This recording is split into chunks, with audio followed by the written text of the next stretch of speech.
그분들의 진짜 삶을 개선해서 믿지만 괜찮네 라고 생각하실 수 있게 만드는 것도 제가 해야 될 일이죠. 그리고 60%는 그렇게 높은 숫자는 아닌 것 같아요. 좀 더 낮은 자세로 더 진지하게 국민들의 지지를 획득하기 위해서, 인정을 받기 위해서 노력하겠습니다. 국민의 삶을 개선해서 더 많은 지지를 받겠다는 말대로 오늘 취임한 김민석 총리에게도 민생을 잘 챙길 것을 당부했다고 합니다. 산업재해, 인재라고 불려질 수 있는 자연재해, 교통사고 등에서 사망사고를 줄일 수 있도록 특별히 더 신경 써달라 이렇게 당부하셨습니다.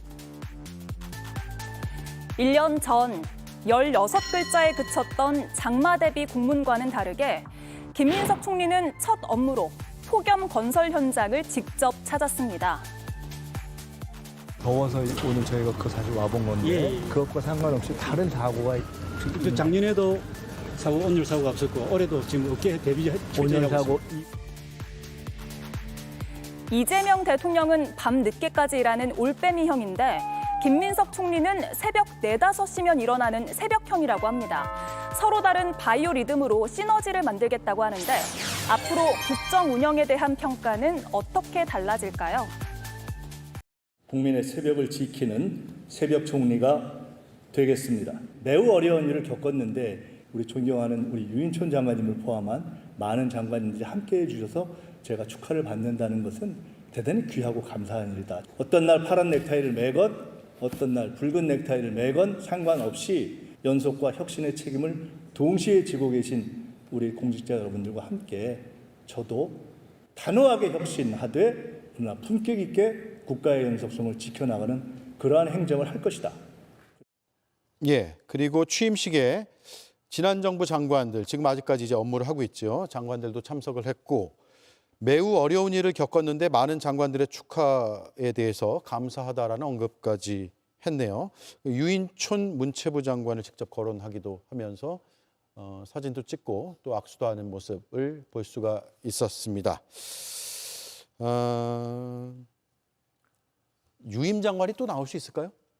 글쎄요, 현재로서는 거의 안 된다고 봐야겠죠. 뭐 저는 가능성이 그렇게 높다고 생각하지는 않습니다. 다만 현재 그 국토부하고 지금 문체부 두 개가 불확실한 상황이기 때문에 다소 현 장관들의 재임 기간이 좀 길어질 수 있어도 유임하려면 벌써 유임 결정을 했지 않았을까 이런 생각을 하고요. 예. 그러니까 넥타이 얘기 자꾸 하는데 더 이상 넥타이가 우리 사회 논쟁이 안 됐으면 좋겠고, 예. 그리고 이미 하절기 이 복식, 그러니까 그 근무 복 규정이 있기 때문에 이제는 노타이 차림으로 회의에 가도 문제가 없습니다. 네, 알겠습니다. 파란색을 메고 오셨고요. 예. 다만 김종혁 최고위원은 넥타이를 안 메고 오셨고요. 하절기지 않습니까? 예, 하절기에 지침에 그리고 맞게. 지금 더운데 붉은 넥타이 매면 더 더워 보여요. 예, 좀 덥긴 해요. 예. 그렇습니다. 넥타이 자체가 물론 이제 이게 사회가 완전히 분열되고 정치적으로 갈등이 심화되다 보니까 넥타이 매기도 굉장히 부담스러워요. 그런 것도 사실입니다. 근데 그런 것에서 좀 벗어났으면 좋겠다는 생각이 듭니다. 그리고 어떻게 보면 저런 것들이 김민석 총리도 굉장히 영리하게 정치를 하고 계시다. 예. 저런 얘기 들으면 국민들은 기분이 좋을 거 아니에요. 이제 더 이상 그런 거 갖고 따지지 말자 이런 네. 생각이 들 테니까 나름대로는 뭐 대통령도 그렇고 총리도 그렇고 굉장히 국민의힘 지지층을 상대로 지지를 얻기 위해서 노력을 하는구나라는 생각이 드네요. 예. 오늘 세종에서 취임식했고 앞으로 일주일간 세종에 머물겠다고 했습니다. 세종과 관련해서 여러 공약들이 돼 있기 때문에 그런 공약을 미리 이제 어떻게 집행할 것인가에 대한 그런 점검 차원으로도 해석이 될 수 있을 것 같습니다. 이재명 대통령이 김민석 국무총리와의 첫 오찬 회동에서 의정 갈등 해결을 당부했습니다. 의정 갈등은 이 대통령이 가장 자신 없는 분야라고 말한 적이 있는데 김 총리에게 힘을 실어주고 있다는 해석이 나옵니다. 최규진 기자입니다. 이재명 대통령이 김민석 국무총리와 첫 오찬 회동을 갖고 국정 집행을 책임지고 잘 챙겨달라고 당부했습니다. 이 대통령은 민생지원금 집행, 안전 관련 사망사고 등 구체적인 안건을 언급했습니다.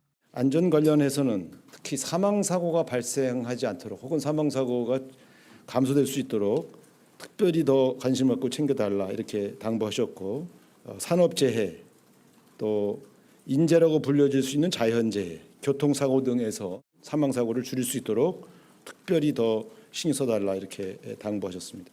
그러면서 총리가 국정 방향 후속 점검이나 의제 발굴, 사회적 갈등 해결 등을 전담해달라고도 당부했습니다. 대통령과 국무총리가 국정 역할을 분담해 조기에 성과를 내는 한편 총리에게 힘을 실어주려는 취지로 풀이됩니다. 특히 오늘 회동에선 김 총리가 먼저 과거 국회 보건복지위원장을 맡았던 이력을 언급하며 전공의 복귀 관련 당사자들을 조만간 만날 예정이라고 말했고, 이 대통령은 적극적으로 이 문제 해결에 나서달라고 당부한 걸로 알려졌습니다. 의정 갈등은 이 대통령이 지난주 취임 첫 기자회견에서 가장 자신 없는 분야라고 어려움을 토로한 바 있습니다. 그중에 제일 자신 없는 분야가 바로 이 의료 사태였어요. 근데 신뢰를 회복하고 대화를 충분히 하고 또 적절하게 또 필요한 영역에서 타협을 해나가면 충분히 해결할 수 있겠다, 그런 생각이 듭니다. 이 대통령은 또 광복 80주년 기념 행사 경주 에이펙 정상회의 관련해서도 차질 없는 준비를 당부했습니다. 이 대통령과 김 총리는 매주 월요일 비공개 오찬 회의를 정례화하고 국정 현안을 논의하기로 했습니다. JTBC 최규진입니다.